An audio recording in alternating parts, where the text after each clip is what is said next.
ട്രംപിനേക്കാൾ 100% കൂടുതൽ വ്യാപാര കരാറുകൾ ഇപ്പോൾ ഇന്ത്യയുടെ പക്കലുണ്ട്. ഇതൊരു ഇന്ത്യൻ മാധ്യമത്തിന്റെ അവകാശവാദമല്ല. സാക്ഷാൽ അമേരിക്കൻ മാധ്യമങ്ങൾ അവിടുത്തെ പ്രസിഡന്റിനെ വിമർശിച്ചുകൊണ്ട് പറയുന്ന കണക്കാണിത്. ഇന്ത്യയും യൂറോപ്യൻ യൂണിയനും തമ്മിൽ ഒപ്പുവെച്ച ചരിത്രപരമായിട്ടുള്ള സ്വതന്ത്ര വ്യാപാര കരാർ അഥവാ FTA ഫ്രീ ട്രേഡ് അഗ്രിമെന്റ് ആഗോള തലത്തിൽ തന്നെ വലിയ ചലനങ്ങളാണ് സൃഷ്ടിച്ചിരിക്കുന്നത്.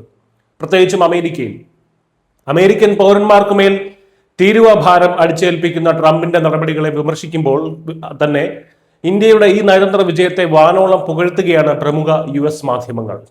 എന്തുകൊണ്ടാണ് ഇന്ത്യ യൂറോപ്പ് കരാറിനെ എല്ലാ കരാറുകളുടെയും മാതാവ് എന്ന് ലോകം വിശേഷിപ്പിക്കുന്നത്? അമേരിക്കൻ മാധ്യമങ്ങളുടെ റിപ്പോർട്ടുകൾ പരിശോധിച്ച് നോക്കാം. ഇന്ത്യയും യൂറോപ്യൻ യൂണിയനും തമ്മിലുള്ള സ്വതന്ത്ര വ്യാപാര കരാർ ഒപ്പുവെക്കപ്പെട്ടതിന് പിന്നാലെ Fox business, Bloomberg, Washington post, CNBC തുടങ്ങിയ വമ്പൻ മാധ്യമങ്ങൾ ഇതിനെക്കുറിച്ച് വിശദമായ റിപ്പോർട്ടുകളാണ് പുറത്തുവിട്ടിരിക്കുന്നത്. ഫോക്സ് ബിസിനസിന് നൽകിയ അഭിമുഖത്തിൽ United States of representative Jamieson Greer പറഞ്ഞത് ഈ കരാറിൽ നിന്ന് ഏറ്റവും കൂടുതൽ നേട്ടമുണ്ടാക്കാൻ പോകുന്നത് ഇന്ത്യയാണ് എന്നാണ്. യൂറോപ്പിലെ വിപണിയിലേക്ക് ഇന്ത്യക്ക് വലിയ തോതിൽ പ്രവേശനം ലഭിക്കും.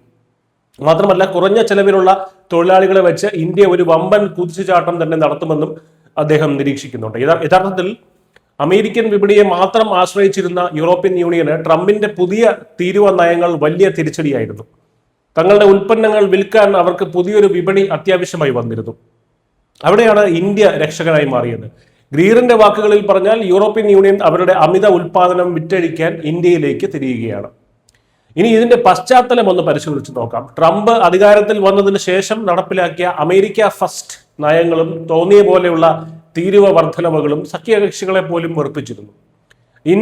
ഇന്ത്യയെ തീരുവയുടെ രാജാവ്, താരിഫ് കിങ് എന്ന് വിളിച്ച് 50% വരെ അധിക നികുതി ട്രംപ് ഇന്ത്യൻ ഉൽപ്പന്നങ്ങൾക്ക് മേൽ ചുമത്തിയിരുന്നു. എന്നാൽ ഇന്ത്യ ഇതിന് മറുപടി നൽകിയത് അമേരിക്കയെ ഒഴിവാക്കി മറ്റ് വമ്പൻ സാമ്പത്തിക ശക്തികളുമായി കൈകോർക്കുക എന്നതിലൂടെയായിരുന്നു.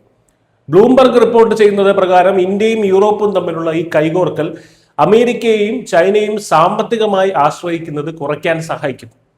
റഷ്യയുമായിട്ടുള്ള ബന്ധം നിലനിർത്തിക്കൊണ്ട് തന്നെ പാശ്ചാത്യ രാജ്യങ്ങളുമായി അടുക്കാൻ ഇന്ത്യക്ക് കഴിഞ്ഞു എന്നത് ന്യൂഡൽഹിയുടെ വലിയൊരു വിജയമായിട്ടാണ് ബ്ലൂംബർഗ് വിലയിരുത്തുന്നത്. മാത്രമല്ല, പ്രധാനമന്ത്രി നരേന്ദ്രമോദി UK, ഒമാൻ, ന്യൂസിലാൻഡ് തുടങ്ങിയ രാജ്യങ്ങളുമായി സമാനമായ കരാറുകൾ ഒപ്പുവെച്ചതിന് ശേഷമാണ് ഈ വലിയ കരാറിലേക്ക് എത്തിയത്. ലാറ്റിൻ അമേരിക്കൻ രാജ്യങ്ങളിലേക്കും ഗൾഫ് മേഖലയിലേക്കും ഇന്ത്യ തങ്ങളുടെ വ്യാപാര വല വികസിപ്പിക്കുകയാണെന്നും റിപ്പോർട്ടുകൾ ചൂണ്ടിക്കാട്ടുന്നുണ്ട്. ഇവിടെ ശ്രദ്ധേയമായിട്ടുള്ള മറ്റൊരു കാര്യം, അമേരിക്കൻ മാധ്യമമായിട്ടുള്ള വാഷിംഗ്ടൺ പോസ്റ്റ് ഈ കരാറിനെ വിശേഷിപ്പിച്ചത് അസ്ഥിരമായ അമേരിക്കയിൽ നിന്ന് വിപണികളെ സംരക്ഷിക്കാനുള്ള ഇന്ത്യയുടെ കവചം എന്നാണ്. ട്രംപിന്റെ ഭരണകൂടം ആഗോള വ്യാപാര നിയമങ്ങളെ കാറ്റിൽ പറത്തുമ്പോൾ ഇന്ത്യയും യൂറോപ്പും ചേർന്ന് പുതിയൊരു സാമ്പത്തിക ക്രമം ഉണ്ടാക്കുകയാണ്. ഇന്ത്യയും അമേരിക്കയും തമ്മിലുള്ള ബന്ധം പതിറ്റാണ്ടുകളിലെ ഏറ്റവും മോശം അവസ്ഥയിലാണെന്നും വാഷിംഗ്ടൺ പോസ്റ്റ് ചൂണ്ടിക്കാട്ടുന്നുണ്ട്.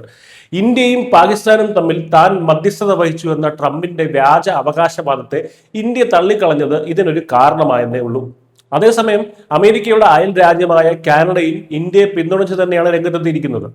ട്രംപിന്റെ ഭീഷണികൾക്കും തീരുവ യുദ്ധങ്ങൾക്കും നൽകാവുന്ന ഏറ്റവും മികച്ച മറുപടി എന്നാണ് കാനഡയുടെ ഊർജ്ജ മന്ത്രി തിമോത്തി ഹോട്ട്സൺ ഈ കരാറിനെ വിശേഷിപ്പിച്ചത്. ലോകത്തിലെ ഏറ്റവും ശക്തരായവർ മറ്റുള്ളവരെ ഭീഷണിപ്പെടുത്തുന്ന കാലം കഴിഞ്ഞു എന്നാണ് അദ്ദേഹം തുറന്നടിച്ചത്.